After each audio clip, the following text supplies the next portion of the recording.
argument. Whereas for the second psi function in the denominator, the argument of the psi function without the n. The n is outside the psi function. Okay. So now, basically, from here you can make this assumption. So we have to assume that n is relatively large, right? So so that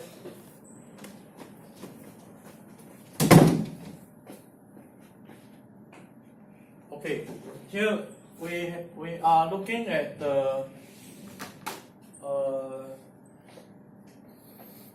bin width of the array, and what if we refer to the question when we are saying, okay, we are supposed to reduce the array factor to a single function. The objective is to write the array factor in the single function so as to reduce the bin width of the array.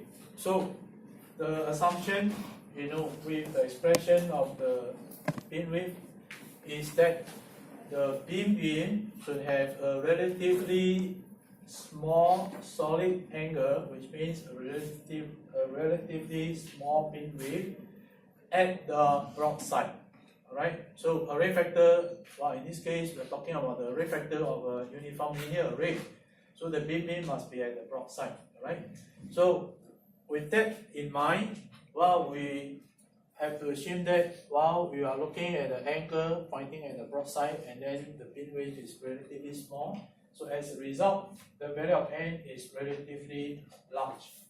And now with the bin width being relatively small, well, we can actually allow the psi function in the denominator to be reduced to its argument psi over 2. Alright? But for the numerator, we have to bear in mind n is relatively large. So therefore, the argument cannot be assumed to be small. So as a result, the psi function in the denominator can be reduced to its argument, but then for the psi function in the numerator cannot be done likewise. Okay? Okay, now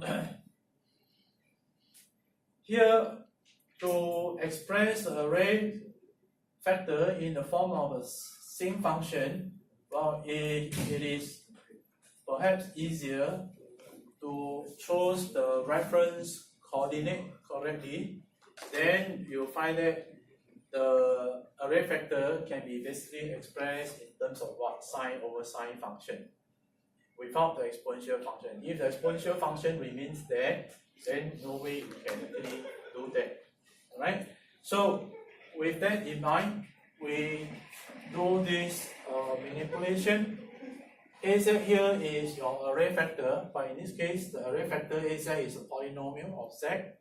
Here we multiply the array factor with a phase shift of z power minus n minus 1 divided by 2. So this is the power. Z is of course e power j psi. Alright, so I think by now you have to remember all these terms.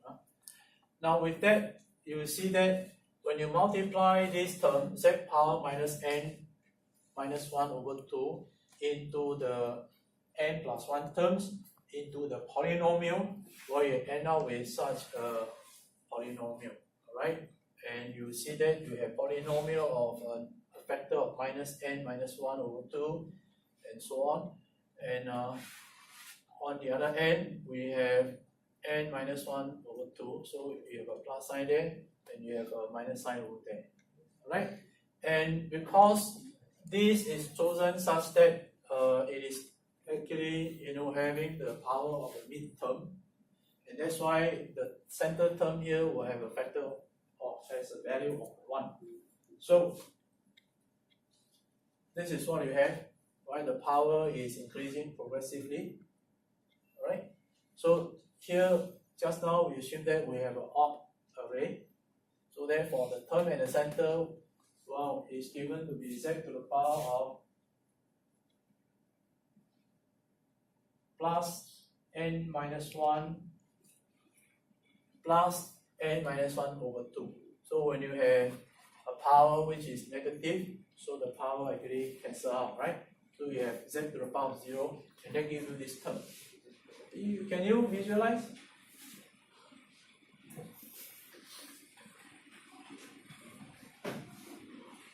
can't. Okay, I repeat. So you have z to the power of 0. That's why I give you a 1, right? Z to the power of 1, z to the power of 2. You have z to the power of n minus 1. What is the term at the center there? N minus 1 divided by 2. Follow? So if, let's say, maybe look at numerical value, it will be easier for you. So you have 1 here, z, and then let's take how many 5 terms?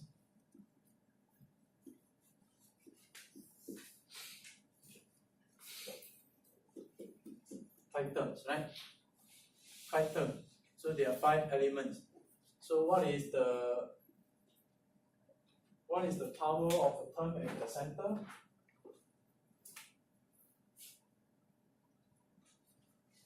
Take the value here, 4 divided by 2, give you that. Follow? So how many terms do you have here? 2. How many terms do you have here? Also 2. That is the center term.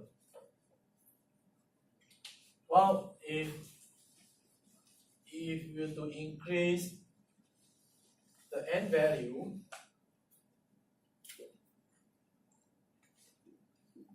let's consider odd array. So what is the term over here? The center term. What is the power? 3. What is this value? 6 divided by 2. Follow? So n minus 1 is this value divided by 2 with a negative sign. So the term at the center will give you the same power but positive sign. So basically what we are doing here is this. We multiply z. Did the screen block you? You can see, right? So we take the highest power, which is in this case 6, and then divide by 2. 6 divided by 2. Put a negative sign. Put a minus sign here. So this is what? Z power minus 3, right? So you multiply this term into each term here. So the term at the center will have z power minus 3 times z power plus 3. And this is of course z power 0. And this is of course value 1. Right? So that corresponds to the term there. Follow? So by doing this, what we are saying is this. We are taking you see the whole expression here will turn out to be this, with the term at the center being 1. So which means that now if you have an array, so now these are the antenna element.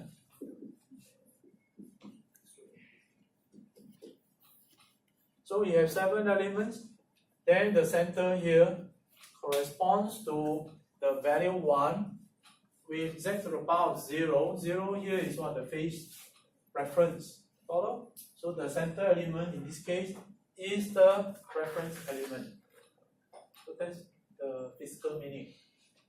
Alright? So you can see from here the array factor is basically a sine over sine function. The exponential function on the right here, so that's what is shown in the note. It's basically something to do with your reference coordinate. Whether you choose the first element to be the origin of your coordinate, or you choose the center, you'll find that this term will change. Okay? So if you to choose the center here as the reference point, then the array factor will reduce to a simpler expression without the exponential function. It will be a real function. Follow?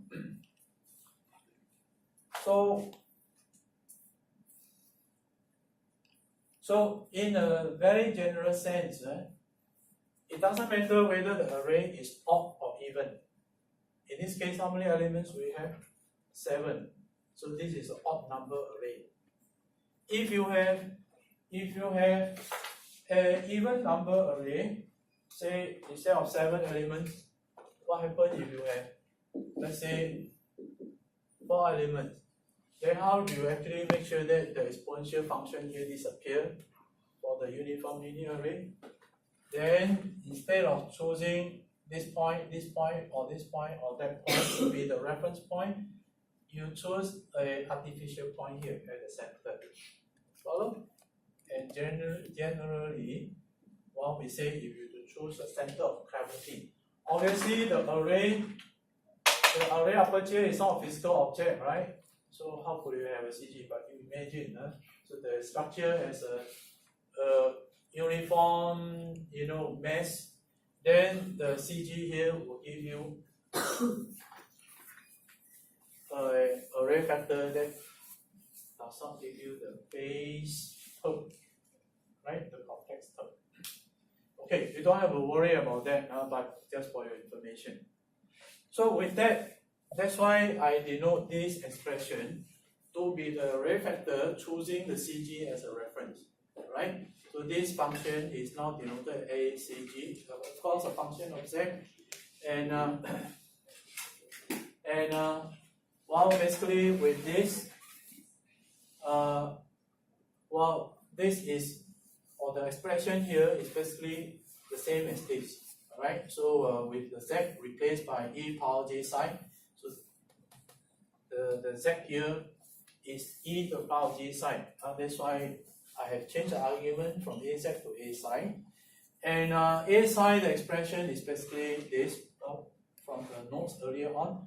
And then multiply this term into a psi means multiply the same terms into the sine over sine function. Okay? And with that, this term disappears, and that basically gives you the sine over sine function.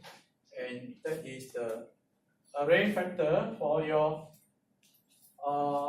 linear array, choosing the CG as the reference coordinate. Okay, so with that, sine psi over 2, which is basically this, can be written as sine over 2.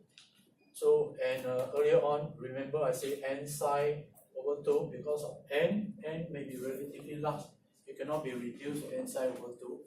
And with that, I did write down the answer is given here earlier on. With that, we have a psi basically reduced to sine psi over sine. Or sine chi over chi, right? Chi is given to this. Basically, the same function, that's basically what we want to see. Why did you take center of gravity? ACG.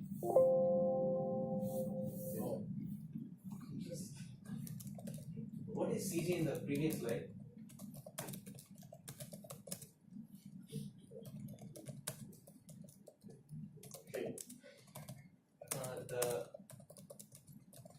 Okay. Okay, fine. I don't know why did you take it. Yeah, it's fine. That's why I try to explain that. Okay, now when you have a linear array, so now I ask you what is the array response, or the response of the system as a function of direction. So the thing here is when you have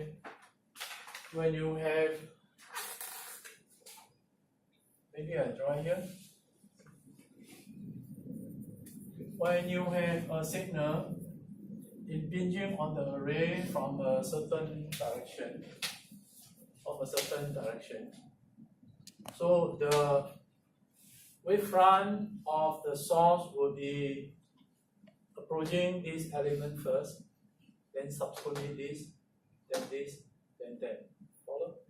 Yeah. So now, how do you denote the propagation delay?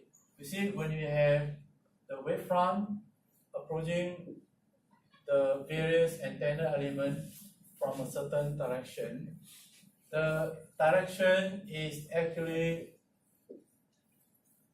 reflected in the form of time taken for the wavefront to approach from this element to that element.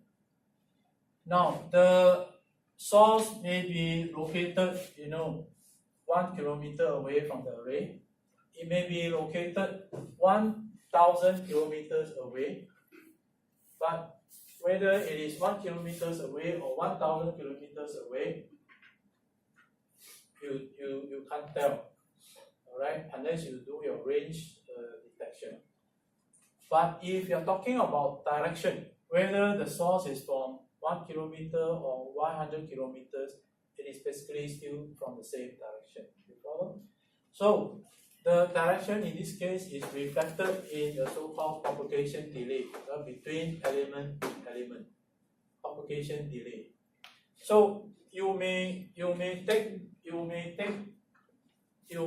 this to be the origin, this element to be the origin. Then the propagation time will be taken with respect to the origin. So here, when you have your element hitting this, or when you have your wavefront hitting this element, then you say that this propagation time is corresponding to a time advance. In terms of phase, the signal here is leading the phase of the signal deck. You follow? So leading by how many degrees?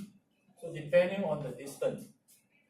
But if I were to choose this as a reference, now I choose this as a reference. Then when the signal is approaching this antenna element, the phase will be fixed at 0 degree. Then when the signal were to continue to propagate, there will be a phase lag for the signal at this point from the same source as compared to the signal over there. You follow? So there is a phase lag. Alright? So just now what did I say? If you to choose the element over here, the signal here will have a phase lead. But if you have to choose the element over here, then the signal there will have a phase lag. Now, how about if you choose the signal or the reference to be this point? Then the propagation delay, for this element will be phase leading as compared to the point over here, and the signal for this element will be phase lagging as compared to the point at the center. So some phase lead, some phase lag, some phase advance, some time advance, some time delay. You follow? So the term either leading or lagging is a relative term. It's depending on whether you are choosing the reference, the origin to be here, or origin to be there, or whichever point. You follow?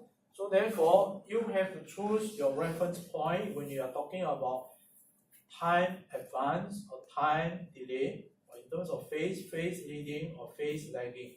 So that is this reference point you need to choose. And the observation is this.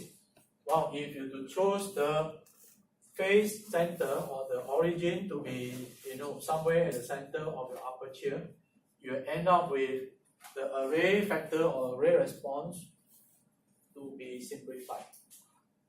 Now, in terms of signal received on the array elements, whether you choose your phase center to be here, origin to be here or there, does it make a difference? No. The signals you receive on the array elements, they are exactly the same. But mathematically, when you're talking about the array response, it makes a difference. And that's why the observation is, you don't have to care how that is deduced. The observation is this: if you could choose the center of gravity as the reference point, usually, while you reduce the array factor down to a more simplified expression. So that's what I want to say. Okay. So Dr. Liu is here, hopefully giving you some good news.